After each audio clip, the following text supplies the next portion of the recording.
दोस्तों ये है यूपी सरकार में दिव्यांग मंत्री नरेंद्र कश्यप जी। मैं आपको इनकी पूरी बात सुनाऊंगा। जो जो इन्होंने दिव्यांगों के बारे में सच कहा झूठ कहा वो आपके ऊपर है। जो इनके सपोर्टर है वो तो इसको सच ही कहेंगे, लेकिन जो सपोर्टर नहीं है, सपोर्टर की बात नहीं, मैं यहाँ पर किसी का सपोर्ट नहीं कर रहा हूँ। मैं बात ये कर रहा हूँ कि जितनी ये बात बोल रहे हैं कितना लागू हो रहा है वो आप पहले अपने आसपास देखिए कि क्या वो चीज़ लागू हो रही है, क्या ऐसा हो रहा है, तब आप उसके बारे में कुछ बोलिएगा। बहुत लोग ऐसे हैं जो बस तुरंत कहेंगे कि अरे आप तो इनके बारे में ऐसा बोल रहे हैं, ऐसा बोल रहे थे, तब कि ये इतना अच्छा काम हो रहा है, ये काम हो रहा है। वो ये नहीं देखेंगे कि असल में क्या है, ऐसा कुछ नहीं बोलेंगे, असल में हो क्या रहा है ये नहीं बोलेंगे। इसलिए दोस्तों पहले आप इस वीडियो को पूरा ज़रूर देखिएगा।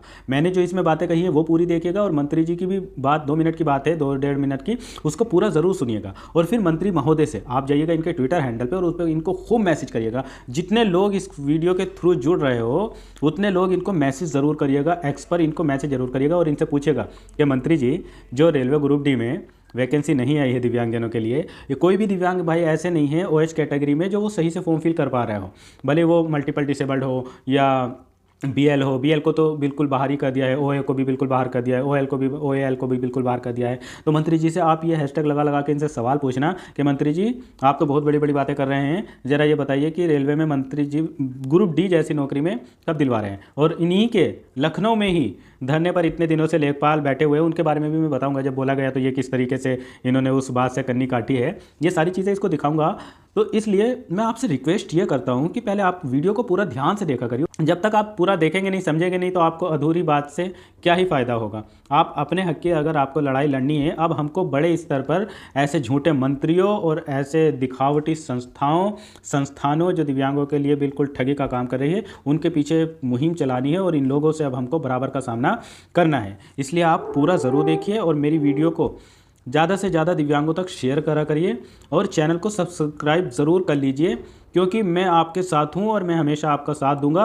और मैं पूरी कोशिश करूंगा कि ये जो दिव्यांगजनों के बारे में इतनी झूठी बातें करते हैं और इन लोगों से किस तरीके से लड़ना है, आगे इन लोगों से किस तरीके से जो पानी है, किस तरीके से हमको काम करना है, ये सब मैं इस चैनल के थ्रू पूरा करूंगा और आपको बताता रहूंगा। बहुत ज़्यादा नहीं कर पाऊंगा, अभी मेरे पास इतना सोर्स नहीं है, इतने लोग नहीं है, लेकिन मैं कोशिश अब पूरी करूंगा कि जितनी भी इनमें ये बस झूठ बोल देते हैं, जैसे ग्रुप डी में नहीं दिए, हर जगह नहीं दिए, तो इनसे सवाल हम पूछेंगे, हमेशा सवाल पूछेंगे। मंत्री जी कह रहे हैं, सुनिए, मंत्री जी कह रहे हैं कि हम यूपी के हर दिव्यांग को काम मिले इसके लिए प्रयास कर रहे हैं। आगे मंत्री जी कह रहे हैं कि इनकी सरकार अनेकों योजनाएं शुरू कर रही है और दिव्यांगों को सशक्त बनाने का काम कर रही है। मंत्री जी के मुंह से कहीं भी आप ये नहीं सुनेंगे कि हम दिव्यांगजनों के लिए सरकारी नौकरी निकाल रहे हैं ना। बस इनको ना दिव्यांगों से वही काम कराना है कि कोई चारपाई बुनने का काम करे, कोई मोमबत्ती बनाने का काम करे, कोई ऐसे काम करे, उनको 10,000 रुपये आर्थिक सहायता दे दे। 10,000 के लिए भी आपको 50 चक्कर इनके लगाने पड़ेंगे, उससे ज़्यादा तो आपका किराया लग जाएगा जितना ये आपको पैसा देंगे, है ना। आगे मंत्री महोदय कह रहे हैं, जब उनसे पेंशन के बारे में पूछा गया कि कई लाख लोगों की पेंशन आई ही नहीं है, तो उनकी पेंशन कब आएगी, कैसे आएगी, तो मंत्री जी कह रहे हैं एक भी बंदा ऐसा नहीं है, एक भी दिव्यांग ऐसा नहीं है जिसकी पेंशन ना आई हो। और जब मंत्री जी से पूछा गया कि 2016 का जो पीडब्ल्यूडी एक्ट है वो पूरी तरीके से लागू अभी नहीं हुआ है, ऐसा पूछा पत्रकारों ने, तो मंत्री जी कह रहे हैं कि आपने ये गलत सुना है। ये कह रहा है कि बड़े बड़े शहरों में मोबाइल कोर्ट बनाए गए हैं जहां पर दिव्यांगों की समस्याओं को सुना जा रहा है। भाई मैं आपको बता दूं, बड़े बड़े शहर, इनके लखनऊ जैसे शहर में जहाँ पर ये मंत्री रह रहे हैं, जहाँ पे ये बोल रहे हैं, इनके शहर में, यहाँ पर लखनऊ में अगर आप बस स्टॉप पर जाएंगे, अगर कोई व्हीलचेयर यूज़र है तो बस वाले आपको बिठा नहीं सकते हैं, कहेंगे कि आप ही जाएंगे, आपकी व्हीलचेयर नहीं जाएंगी। अब आप ये समझिए, जो बंदा व्हीलचेयर पे और बैठ के व्हीलचेयर के अलावा आगे चल ही नहीं सकता है, वो व्हीलचेयर के बिना कैसे चला जाएगा। जब वो अपने स्टॉप पर उतरेगा, आगे जहाँ उसको जाना है, उसके बाद वो क्या करेगा। अगर कोई गलती से बैठ भी जाता है ना, तो उसकी व्हीलचेयर को नीचे उतार देते हैं, ज़बरदस्ती उतार देते हैं, चाहे जाड़ा हो चाहे रात हो, क्या कुछ भी हो, नहीं यहीं खड़ा कर देते। अगर वहाँ बस स्टॉप पे आप पुलिस वालों के पास में जाओगे तो पुलिस वाले इधर उधर की बात करके और वो भी अपना पत्ता साफ़ कर लेंगे, वहाँ से हट जाएंगे और बस अपना निकल जाएगी। ये हालत है, ये बड़े बड़े शहरों की बात बता रहा हूँ मैं आपको। आगे भी मैं इनकी बात बताता हूँ। हाँ, जब मंत्री जी से लेखपाल भर्ती के बारे में पूछा गया कि इतने दिनों से वो धरना कर रहे हैं, उनको इंसाफ कब मिलेगा, ये सारी बातें पूछी गई, तो क्या कह रहे हैं मंत्री जी पता है, सभी को न्याय मिल रहा है। बस सीधी बात ये बोल दिए, सभी को न्याय मिल रहा है और जिनको थोड़ा बहुत वो है उसके ऊपर देखा जाएगा। और मंत्री जी तुरंत मीडिया के सामने से हट गए। अभी आप सुनिएगा, मैं मंत्री जी की वीडियो को यहाँ पर लगा रहा हूँ, आप पहले इसको ध्यान से सुनिए और फिर समझिए कि कितना ये सच बोल रहे हैं। जो एकदम से पक्ष में बोलने आ जाते हैं कमेंट में कि तुम उल्टी सीधी वीडियो ना बनाया करो, ऐसे ना किया करो, झूठ ना फैलाया करो, उनको भी ज़रा आप कमेंट में जवाब दीजिए। पहले आप पूरा सुनेंगे, अच्छे से सुनेंगे, तभी आपको समझ आएगा।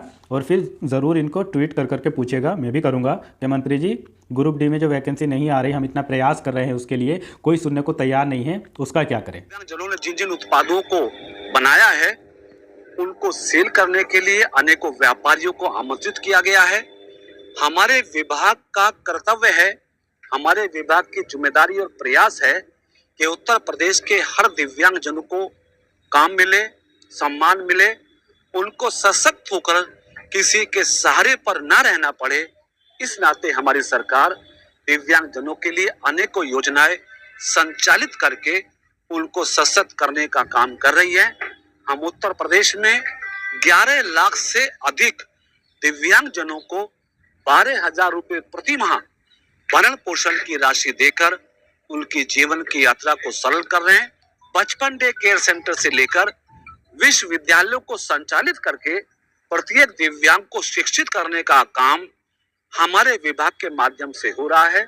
हमारे प्रदेश के माननीय मुख्यमंत्री आदरणीय योगी जी का लक्ष्य और संकल्प है कि हमें उत्तर प्रदेश को सर्वोत्तम प्रदेश बनाने के साथ साथ दिव्यांग जनों को सशक्त बना के उनकी हर समस्या का निदान करके उनको सबल बनाना है, सशक्त बनाना है, ताकि दिव्यांग जन भी सामान्य जनों की भांति अपना जीवन गुजार सके। हजारों दिव्यांगों की पेंशन रुकी हुई है, परेशान है, क्या सरकार के लिए करेगी?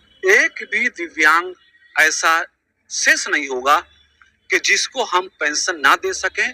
प्रत्येक दिव्यांग को पेंशन देने की योजना हमारी प्रचलित है।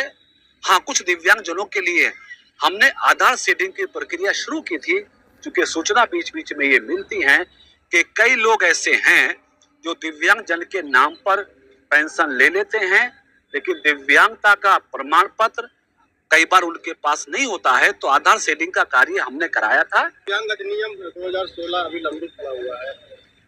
नहीं, कोई लंबित नहीं है। जानकारी आपको पता नहीं कैसे मिल गई होगी। दिव्यांग अधिनियम 2016 से नियमित रूप से देश में भी लागू है, उत्तर प्रदेश में भी लागू है।